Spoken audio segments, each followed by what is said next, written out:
नमस्कार साथियों, आप सभी का बहुत बहुत स्वागत है आपके अपने ऑनलाइन इंस्टीट्यूट निशांत ज्ञान के यूट्यूब प्लेटफॉर्म पर। मैं नितिन उपाध्याय आप सभी का स्वागत करता हूं, अभिनंदन करता हूं आज के अपने इस वीडियो पर। मित्रों, आज के वीडियो का टॉपिक है हम जो है लघुत्तम समापवर्तक और महत्तम समापवर्तक से संबंधित जितने भी क्वेश्चन आपकी परीक्षा से इंपॉर्टेंट बन सकते हैं उन क्वेश्चनों को आपके सामने हल कराने का प्रयास करेंगे। और निश्चित रूप से यह प्रयास हमारा कैसा लग रहा है इसे आप कमेंट बॉक्स के माध्यम से हमें बता सकते हैं। और मुझे व्यूज़ से नहीं मतलब है। कुछ बच्चे कह रहे थे सर आप रात को वीडियो अपलोड न करें, आप दिन में वीडियो अपलोड करें। मेरा सीधा सा एक ही उद्देश्य है कि आप सभी लोग बेहतर करने का प्रयास जो कर रहे हैं वो अपने क्षेत्र में आप बेहतर करिए। अगर आप हमें चाहते हैं कि हम आपके लिए बेहतर कर रहे हैं तो निश्चित रूप से हमें चाहने वाले हमें ज़रूर लाइक करेंगे, ज़रूर फॉलो करेंगे। और चाहे रात को वीडियो अपलोड करूँ चाहे दिन में वीडियो अपलोड करूँ, उससे हमें कोई फ़र्क नहीं पड़ने वाला है। ठीक है, तो चलिए इस वीडियो को शुरुआत करते हैं। उसके पहले हम आपसे एक रिक्वेस्ट ज़रूर करेंगे कि वीडियो को आप देख लेते हैं लेकिन लाइक नहीं करते हैं। लाइक ज़रूर किया करिए, क्योंकि लाइक करने से वीडियो के रीच, इंगेजिंग पावर थोड़ा सा बढ़ता है। उन लोगों तक वीडियो पहुंचेगी जिन्हें वास्तव में वीडियोज़ की आवश्यकता होती है। निश्चित रूप से मैं समझता हूं आप लोग बेहतर कंडीशन में होंगे और लासा और मासा के क्वेश्चन देखने की आपको आवश्यकता नहीं होगी। मैं यहाँ तक कहता हूँ, अगर आपको लगता है कि लासा मासा या तमाम सारे जो वीडियोज़ हमारे आपके लिए अपलोड किए जाते हैं उन वीडियोज़ को आप पहले से जानते हैं तो निश्चित रूप से आपको देखने की कोई आवश्यकता नहीं है। क्योंकि आप वीडियोज़ पर अपना समय बर्बाद न करें, क्योंकि यह समय वक्त कभी लौट करके दोबारा आपको वक्त नहीं देता है। इस बात को ध्यान रखिएगा। ऑनलाइन ज़्यादा रहने से बेटर है कि आप ज़्यादा से ज़्यादा पुस्तकीय अध्ययन करिए और नोट वाला काम करिए, अर्थात जो नोट पैड पर आप लिखते हैं उस पर ज़्यादा काम करिए। ठीक है, तो चलिए कुछ क्वेश्चन है सत्य असत्य में। यहाँ से भी क्वेश्चन आपके डीएलएड में जो है 1 नंबर के बन सकते हैं, आप उसे देख लीजिए। किसी संख्या का प्रत्येक अपवर्तक उस संख्या का एक पूर्ण विभाज्य है। ध्यान रखिएगा मित्रों, अपवर्तक किसे कहते हैं? 1 मिनट। अपवर्तक और अपवर्त्य मैंने बताया था, अपवर्तक किसे कहते हैं और अपवर्त्य किसे कहते हैं। एक बार मैं यहाँ पे फिर से रिवाइज करा देता हूँ मित्रों। अपवर्तक जो होता है उसे हम कहते हैं फैक्टर। क्या कहते हैं? फैक्टर इंग्लिश में। और अपवर्त्य को जो है हम इंग्लिश में जो है मल्टीपल कहते हैं। क्या कहते हैं? मल्टीपल कहते हैं, है ना। हमारे देशीय भाषा में हम लोग जब छोटे थे इसे मल्टीप्लाई बोलते थे, लेकिन मल्टीपल भी बोलते हैं। ठीक है, सभ्य भाषा में। अब अपवर्तक क्या होगा? फैक्टर हो गया। अब ध्यान रखिए, फैक्टर का मतलब जैसे 8 का अपवर्तक में पूछूं तो 1 हो जाएगा, 2 हो जाएगा, 4 हो जाएगा और 8 हो जाएगा। ठीक है, लेकिन 8 का अगर मैं अपवर्त्य पूछूं तो ए हो जाएगा 8 दूनी 16, 8 तिया 24। इस तरीके से एंड सो ऑन 100 तक, मतलब अनंत तक पहुंच सकता है। जितनी बार आप गुणा करेंगे अपवर्त्य वही हो जाता है। ठीक है, तो क्या पूछा गया है? किसी संख्या का प्रत्येक अपवर्तक उस संख्या का एक पूर्ण विभाज्य है। उस संख्या का एक पूर्ण विभाज्य, आप बताइए क्या 1 जो है इस संख्या का पूर्ण विभाज्य है? आप कहेंगे जी बिल्कुल पूर्ण विभाज्य है।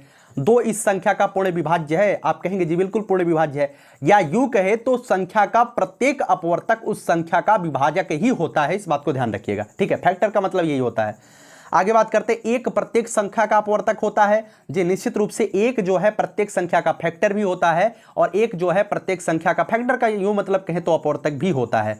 आगे बात करते हैं, प्रत्येक संख्या स्वयं का अपवर्तक होती है। जी बिल्कुल, प्रत्येक संख्या स्वयं का अपवर्तक होती है। जैसे 8 की बात करें तो 8 जो है स्वयं का अपवर्तक है, क्योंकि बाद में देखिए मैंने 8 लिखा है, पहले 1 लिखा है। ठीक है, आगे बात करते हैं, किसी संख्या का प्रत्येक अपवर्त्य, चौथा क्वेश्चन देख लीजिए। प्रत्येक संख्या के अपवर्तकों की संख्या असीमित होती है। प्रत्येक संख्या के अपवर्तकों की संख्या असीमित नहीं होती है। क्यों नहीं असीमित होती है? क्योंकि अपवर्तकों की संख्या एक निश्चित होती है। इस बात को ध्यान रखिएगा। ठीक है, एक निश्चित होती, असीमित नहीं होती है। अपवर्त्यों की संख्या असीमित हो सकती है लेकिन अपवर्तकों की संख्या असीमित नहीं हो सकती है। ठीक है, यहां से आप समझ लीजिए 8 के अपवर्त्य आप लिखते चले जाएंगे, एंड सो ऑन इनफाइनाइट तक लिख देंगे। और 8 के अपवर्तक अगर आप लिखेंगे तो 2 ये 4 में कंप्लीट हो जाएगा। इस बात को ध्यान रखिएगा। आगे बात करते हैं, किसी संख्या का प्रत्येक अपवर्त्य उस संख्या से बड़ा या उसके बराबर होता है। ध्यान रखिए, 8 का प्रत्येक जो अपवर्त्य होगा या तो 8 के बराबर होगा या तो 8 से बड़ा होगा। ठीक है, इस बात को तो आप सहमत हैं कि नहीं सहमत है? यहां पे मैंने बताया है, आप सहमत जरूर होंगे।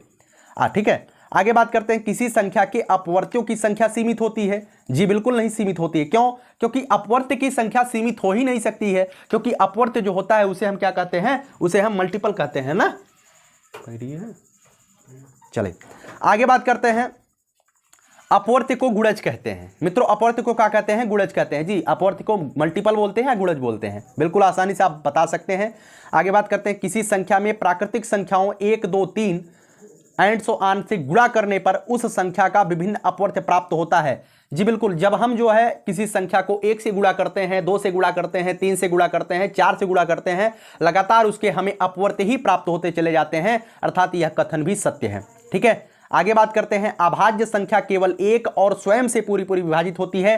जी बिल्कुल, अभाज्य संख्या ही उसे कहते हैं, ऐसी संख्या जो स्वयं से विभाजित हो और एक से विभाजित हो, वह संख्या अभाज्य संख्या कहलाती है। मित्रों, अभाज्य संख्या एक ऐसी संख्या होती है जिसके 2 अपवर्तक होते हैं। इस बात को ध्यान रखिएगा, आपकी यूपी टेट में क्वेश्चन पूछा जाता है, सबसे छोटी अभाज्य संख्या कौन सी है? मित्रों, सबसे छोटी अभाज्य संख्या 2 होती है। क्यों? क्योंकि 2 जो है एक से विभाजित होगा और 2 से विभाजित होगा, अर्थात 2 जो है स्वयं से विभाजित होगा और 1 से विभाजित होगा। कुछ बच्चे हमसे ये पूछ रहे थे जब मैं लेक्चर वीडियो बना रहा था, इसमें से एक बच्चे ने पूछा, सर आप 2 को क्यों सबसे छोटी अभाज्य संख्या बता रहे हैं, क्या 1 सबसे छोटी अभाज्य संख्या नहीं हो सकती है? मैंने कहा नहीं, अभाज्य संख्या की प्रॉपर्टी ही होती है कि अभाज्य संख्या का 2 फैक्टर होना चाहिए और वो दोनों फैक्टर एक वह होना चाहिए, एक स्वयं वह संख्या होनी चाहिए और एक होनी चाहिए। लेकिन 1 का अगर हम फैक्टर निकालने पहुंचेंगे तो भैया 1 का फैक्टर 1 ही निकलेगा। इस वजह से यह अभाज्य संख्या नहीं होती है, क्योंकि अभाज्य संख्या की प्रॉपर्टी को पूरा नहीं करता है। ठीक है, आगे बात करते हैं। 2, 3, 5, 7, 11 अभाज्य संख्याएं हैं। जी आप देख करके बताइए, क्या 2 सबसे छोटी अभाज्य संख्या 2 है, 3 है, 5 है, 7 है, 11 है, ये सभी क्या है? अभाज्य संख्याएं। अभाज्य संख्या को हम शायद प्राइम नंबर भी बोलते हैं, क्योंकि मुझे इंग्लिश नहीं आती, आप बताइएगा क्या मैं सही हूं? आगे बात करते हैं। किसी भाज्य संख्या के अभाज्य गुणनखंडों की संख्या निश्चित होती है। किसी भाज्य संख्या के अभाज्य गुणनखंडों की संख्या निश्चित होती है। आप बताइए, जैसे 4 मित्रों 6 की बात करूं, 6 में कितने, सबसे पहले बताइए 6 के कितने गुणनखंड होंगे? गुणनखंड का मतलब वही है कि कितने अपवर्तक होंगे। 1 से कटेगा, 2 से कटेगा, 3 से कटेगा, उसके बाद 6 से कटेगा। बताइए इसके अभाज्य गुणनखंडों की संख्या, भाज्य संख्या के अभाज्य गुणनखंडों की संख्या निश्चित है कि नहीं है? अच्छा, अभाज्य गुणनखंड इस तरीके से नहीं निकाला जाएगा, यह अपवर्तक है मित्रों, इस तरीके से निकाला जाता है, इस तरीके से 2 3 6 3 1 3, है ना। अभाज्य गुणनखंड निकालने के लिए अभाज्य संख्याओं से ही हम उसे काटते हैं, इस बात को ध्यान रखिएगा। जैसे अगर आपसे कहे कि 15 का अभाज्य गुणनखंड निकालिए, यहाँ पे आपको दिखाई दे रहा होगा, 1 मिनट, यहाँ पे 15 का अभाज्य गुणनखंड निकालिए, तो पहले आप 3 से काट दीजिए, 3 5 15, 5 से काट दीजिए, 5 1 5। हम इसे अभाज्य संख्याओं से ही काटते हैं, उसके बाद हम लिख देते हैं 3 × 5 इसका अभाज्य गुणनखंड है। इसका क्या हो जाएगा? किसी भाज्य संख्या के अभाज्य गुणनखंडों की संख्या निश्चित होती है। जी बिल्कुल निश्चित ही होती है ना। अगर मैं 4 से कहूँ, 4 का अभाज्य गुणनखंड क्या, 6 का कहूँ, 6 का अभाज्य गुणनखंड 2 3 6 3 1 3, ठीक है, क्या हो जाएगा? निश्चित होगी। जी बिल्कुल निश्चित होगी। आप ज़्यादा बताएंगे तो दिक्कत होगी। 1 ना तो भाज्य है और ना ही अभाज्य है। बताइए, 1 ना तो भाज्य है और ना ही अभाज्य है। जी बिल्कुल, 1 ना ही भाज्य है और ना ही अभाज्य है। एक कैसी संख्या है आप बताइएगा? सबसे छोटी प्राकृतिक संख्या है। 80 और 90 के बीच अभाज्य संख्याएं 81 व 83 हैं। इसे आप सर्च करके बताइएगा, क्या 80 और 90 के बीच महज 2 अभाज्य संख्याएं हैं या और भी हैं? इसे आप बताइएगा। और मैं आपको मतलब कि सुविधा के लिए बता दूं, 1 से लेकर के 100 तक की जितनी भी अभाज्य संख्याएं हैं, आपको एक नज़र उस पर मार लेनी है, क्योंकि आपसे क्वेश्चन कई तरीके के पूछे जा सकते हैं। महत्तम समापवर्तक की दी गई संख्याओं का सार्व अपवर्तकों में सबसे बड़ा अपवर्तक होता है। जी बिल्कुल, सार्व का मतलब उभयनिष्ठ अपवर्तकों में सबसे बड़ा अपवर्तक होता है महत्तम समापवर्तक। 8 12 का लघुत्तम समापवर्तक क्या होगा? जी बिल्कुल 24 होगा। अगर आप जानते हैं लसा निकालना तो निकाल करके बताइएगा। लघुत्तम समापवर्तक दी गई संख्या का सबसे छोटा सम या सार्व अपवर्त्य होता है। जी बिल्कुल यही सही है। यहां पे ध्यान रखिएगा, सार्व अपवर्त्य, उभयनिष्ठ अपवर्त्य होता है। जब लसा हम निकालते हैं, जैसे मैं आपसे कहूं 5 और 10 का लसा निकाल दीजिए, लसा निकालेंगे तो अगर आप इसे मैं कहूं कि भाई इसे जो है गुणनखंड विधि से निकाल के दिखाओ, तो इसका हम अपवर्त्य लिखते हैं। 5 1 5, 5 दूना 10, 5 3 15, 5 चौका 20, इस तरीके से। और 10 का क्या लिखते हैं? 10 1 10, 10 दूना 20, 10 3 30। इसके बाद एंड सो ऑन, ये तो इनफाइनाइट तक चला जाएगा अपवर्त्य, है ना। अब इसका अगर मुझे क्या निकालना पड़े, इसका मुझे लसा निकालना पड़े, तो क्या करेंगे? सबसे छोटा जो दोनों में अपवर्त्य होगा, सार्व अपवर्त्य, दोनों में उभयनिष्ठ अपवर्त्य जो होगा, वही इसका लसा होगा। और जब इसी में हम लघुत्तम निकालते हैं, उसे हम महत्तम समाप अपवर्तक बोलते हैं। उसमें हम फैक्टर निकालते हैं, अपवर्त्य नहीं निकालते हैं। ठीक है, चलिए, उम्मीद है कि आपने लेक्चर वीडियो जरूर देखा होगा, वहां से आप अच्छे से समझ पाएंगे। ठीक है, यहाँ पे शायद आप समझ नहीं पा रहे होंगे और समझाने का मेरी तरफ से प्रयास रहेगा। तीन, तीन का अपवर्तक आपको निकालना, 1 3 हो जाएगा। अपवर्तकों की संख्या, भाई अपवर्तकों की संख्या 2 ही है। बस आपको ये चीज़ें आपको यहाँ पे कर लेना है अगर आप थोड़ा सा प्रैक्टिस करना चाहते हैं तो। वैसे आपको प्रैक्टिस की आवश्यकता नहीं है क्योंकि आप बेहतर कंडीशन में हैं और निशांत ज्ञान के साथ लगातार अगर आप पढ़ाई कर रहे होंगे तो आप बेहतर कंडीशन में होंगे और निश्चित रूप से आगामी समय में आप जो कुछ करना चाहते हैं निश्चित रूप से उसे आप हासिल करेंगे। ठीक है, कर दिखाओ कुछ ऐसा कि दुनिया करना चाहे आपके जैसा। बेहतर को और बेहतर बनाने का प्रयास करते रहिए। तूफान और संघर्ष लगातार आपके जीवन में आते रहेंगे। ये जीवन का एक मतलब कि यूं कहें तो जीवन में उतार चढ़ाव जो होते हैं वो लगातार आते रहते हैं, लेकिन अगर आप अपने संघर्षों से पीछे हट जाते हैं निश्चित रूप से आपके जीवन का जो नज़रिया होगा, आपके जीवन में जो आने वाला होगा वो छूट जाएगा। आप बेहतर करिए, अपने आप पे फोकस करिए, अपने वक्त मैंने एक दिन कम्युनिटी पर एक चीज़ डाला था, थोड़ा सा मैं 1 मिनट आपका लेना चाहूँगा। कम्युनिटी पर मैंने डाला था कि अपना पूरा समय और अपनी पूरी ताकत, ध्यान से सुनिएगा, अपना पूरा समय और अपनी पूरी ताकत अपने आप को बेहतर बनाने पे बिताइए, है ना।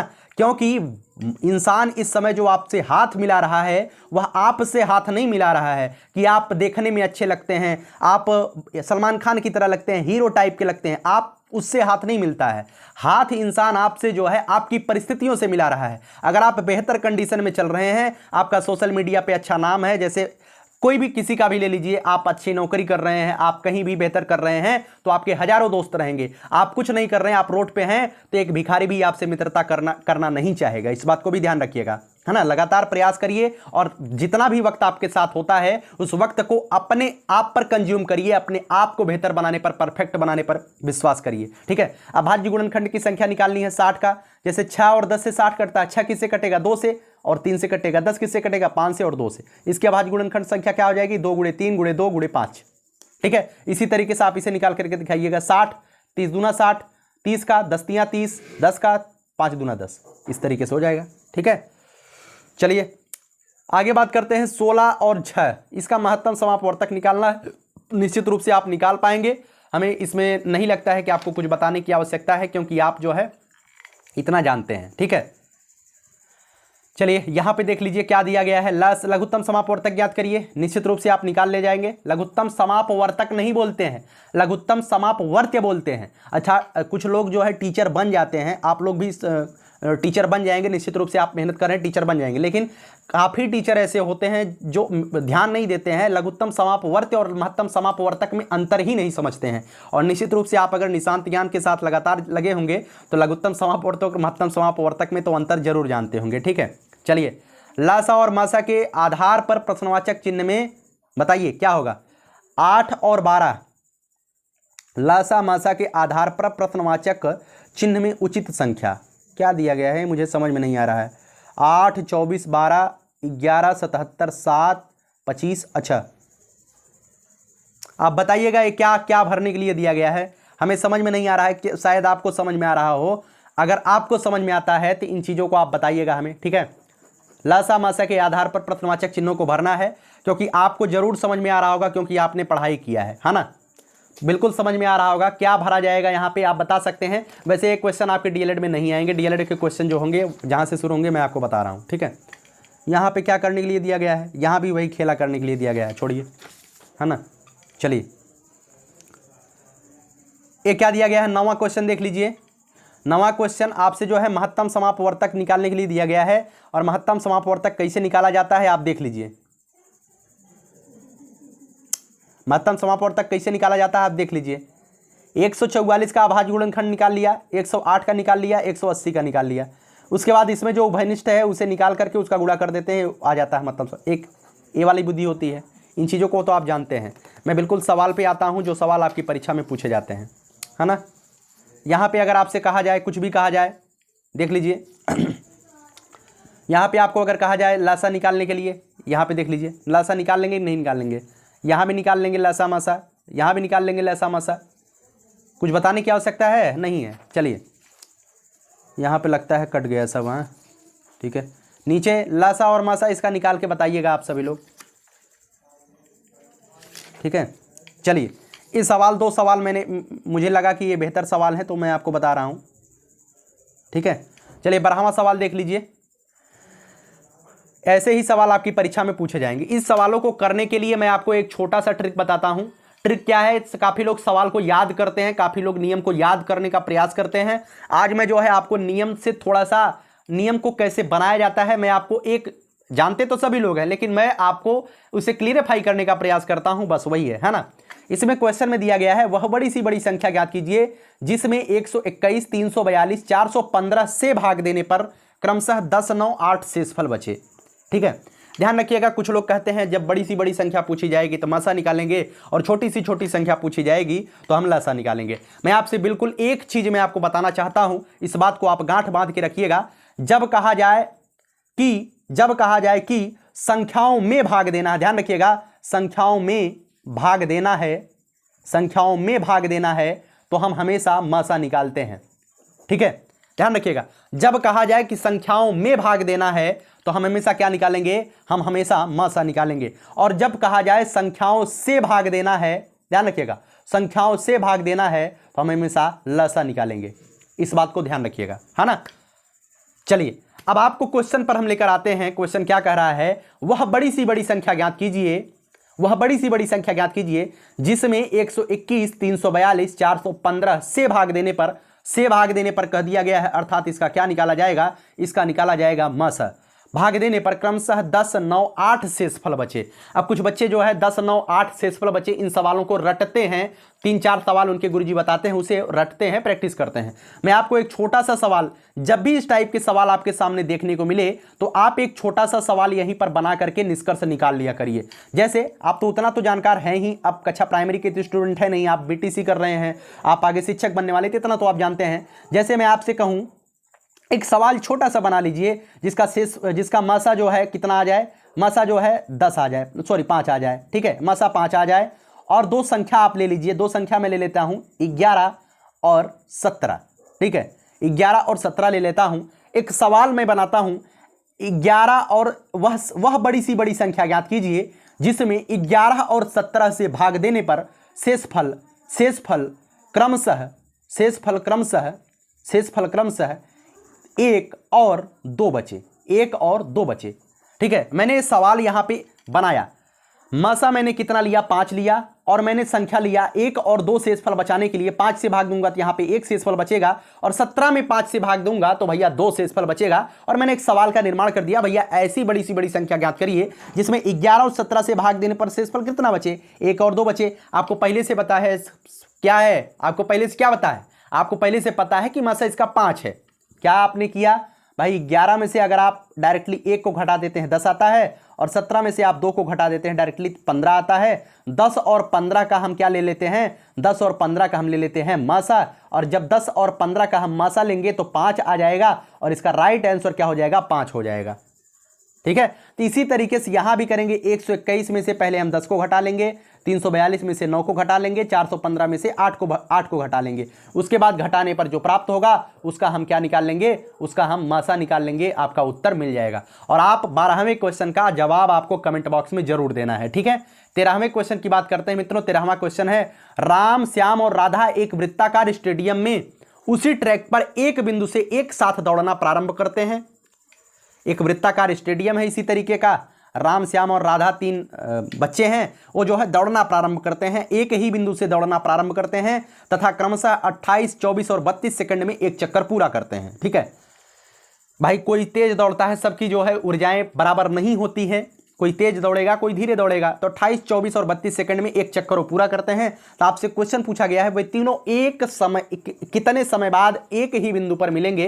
तो निश्चित रूप से आपको इस सवाल को कैसे लगाना है, इस सवाल में हमेशा लासा निकाला जाता है, इस बात को आप ध्यान रखिएगा। अब लासा क्यों निकाला जाता है, अगर आप ये पूछना चाहते हैं भैया लासा काहे निकालते हैं, तो मैं आपको बताऊंगा कि अगर 15, 30, भाई 15 और 30 कहूं कि एक बच्चा है जो 15 सेकंड में दौड़ पूरा करता है, एक बच्चा है जो 30 सेकंड में दौड़ पूरा करता है।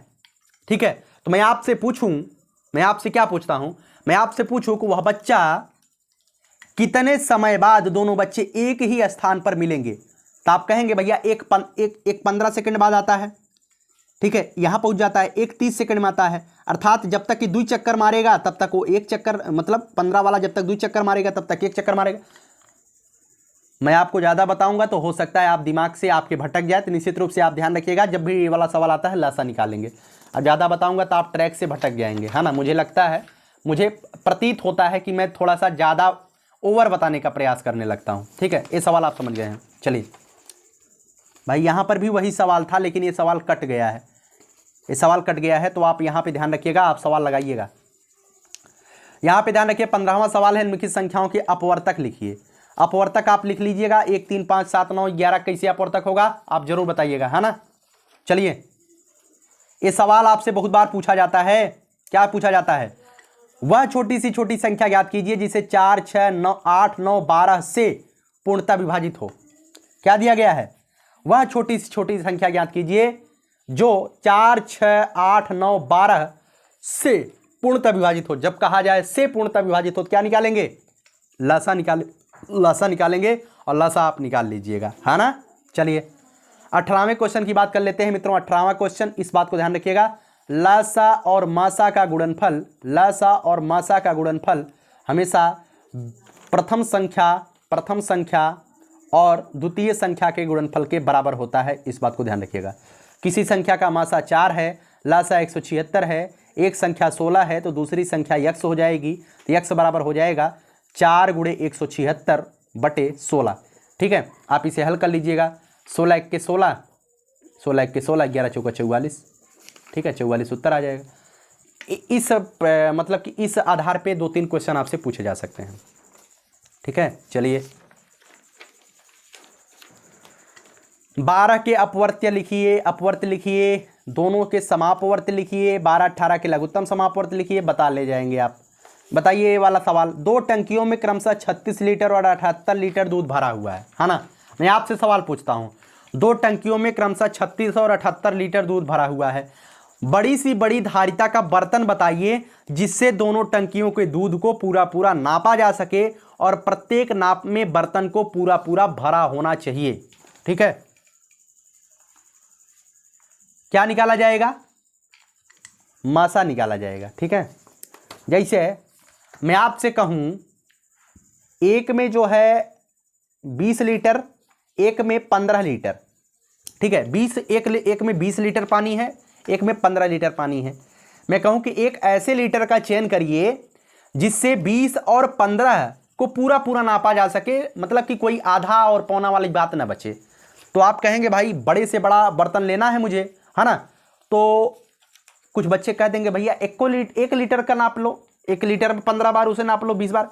बकलोला कहीं के इसे कहा गया है कि बड़ा बर्तन नापना है, अर्थात 1 का नहीं नापना है, 2 पे आएंगे, 3 पे आएंगे, 4 पे आएंगे, ऐसा करेंगे, है ना। तो डायरेक्टली इसका कुछ नहीं करना है, सीधे आपको ऐसी संख्या का चयन कर लेना है जो दोनों संख्याओं को पूर्णतः विभाजित कर दे, और वह बड़ी सी बड़ी संख्या होनी चाहिए। ऐसे कंडीशन में जब बड़ी सी बड़ी संख्या और पूर्णतः विभाजित करे तो मासा वाला कंडीशन फॉलो होता है। तो डायरेक्टली आप मासा निकालिएगा, इसका उत्तर भी आपको कमेंट बॉक्स में देना है। अंतिम क्वेश्चन की बात करते हैं। अंतिमवां क्वेश्चन भी ऐसे ही है, देख लीजिए क्या है। कपड़े के 3 थानों में क्रमशः 105 मीटर, 115 मीटर, 145 मीटर कपड़ा है। बड़ी सी बड़ी नाप का फीता बताइए जो तीनों को पूरा नापा जा सके। इसका भी हम क्या करेंगे? मासा निकालेंगे। कुछ बच्चे कहेंगे भैया मासा कैसे निकाला जाता है? अगर मासा आप निकालना नहीं जानते हैं तो आप जो है बिल्कुल आपको जो है आना चाहिए मासा निकालना। नहीं आता है तो आप लेक्चर वीडियो देख लीजिएगा, है ना।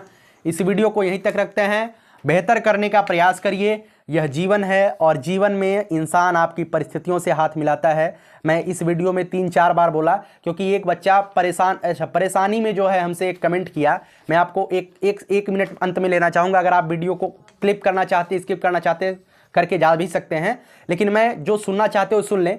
उसने मेरे पास कमेंट किया कि भैया मतलब कि मैं जॉब करता हूँ, उसके बाद मैं पढ़ाई करता हूँ शाम को, तो मेरे पास समय नहीं मिल पाता है और मैं पढ़ाई नहीं कर पा रहा हूं, इसके लिए मुझे क्या करना चाहिए, है ना। तो मैं बताया कि आप जो है बहुत ही सौभाग्यशाली हैं क्योंकि आपकी उम्र 23-24 साल हो गई है। और अगर आपकी उम्र 23-24 साल हो गई है, आप जवान हो चुके हैं, है ना, और आप अगर अपने माता पिता के सामने लाचार अवस्था में बैठे हों कि आपके माता पिता आपसे लाचार हैं कि बच्चे को कैसे पढ़ाएं, तो लानत है ऐसी जिंदगी पर, है ना। अगर जो भी बच्चा जॉब करके पढ़ाई कर रहा है तो मैं निश्चित रूप से बताऊंगा कि वही बच्चा आने वाले समय में अब्दुल कलाम साहब बनेगा, वही बच्चा आने वाले समय में एक बेहतर व्यक्तित्व बनकर के उभरेगा। निश्चित रूप से यह एक संघर्ष का दौर होता है और इस संघर्ष के दौर से सभी जो महान व्यक्तित्व होते हैं वो सभी लोग इससे कहीं न कहीं गुजरे हैं। इसमें आपको परेशान होने की आवश्यकता नहीं है, समय है। अगर आपके पास कोई साधन है कि आप अपने माता पिता का सहयोग कर पा रहे हैं तो यह आप अपने जीवन को सफल मानिएगा, है ना। अगर आप अपने माता पिता के ऊपर ही पल रहे हैं तो निश्चित रूप से आपकी माता पिता उस लायक होंगे तब आप ऊपर पल रहे हैं। लेकिन आप अगर अपने माता पिता का सहयोग कर पा रहे हैं तो निश्चित रूप से आप अपने जीवन का सौभाग्य मानिएगा, क्योंकि आपके पास ईश्वर ने इतना गुण दिया है कि आप अपने माता पिता का सहयोग कर रहे हैं। इसमें कोई गलत बात नहीं है कि आप पढ़ाई नहीं कर पा रहे हैं, ठीक है। बेहतर करने का प्रयास करिए। इस वीडियो को यहीं तक रखते हैं। जय हिंद, जय भारत।